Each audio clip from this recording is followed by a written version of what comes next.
সুপ্রভাত, আবার চলে এলাম সকলের সামনে আমাদের রান্নাঘরে।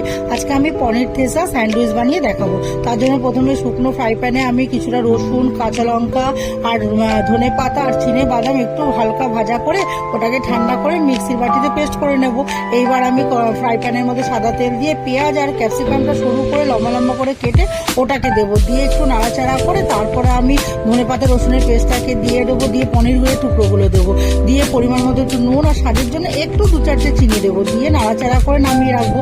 নিয়ে এবার ঠান্ডা করে নেবো। এবার একটা পাউরুটির উপরে প্রথমে ম্যায়োনিজ লাগিয়ে তার উপরে আমি পনিরের পুরটাকে দিয়ে তার উপরে একটা করে চিজের স্লাইস দিয়ে আমি তার উপরে একটা পাউরুটি দিয়ে ফ্রাই প্যানে বাটার দিয়ে আমি বসিয়ে দেবো, দিয়ে ঢাকা দিয়ে রাখবো। দিয়ে একটা দিক হয়ে গেলে তারপরে আরেকটা দিকে বাটার মাখিয়ে আবার ঢাকা দিয়ে রাখবো। তারপরে কিছুক্ষণ পর যখন দেখবো যে চিজের স্লাইসটা একদম গলে গেছে, তখন আমি কেটে নিয়ে সাজিয়ে পরিবেশন করবো।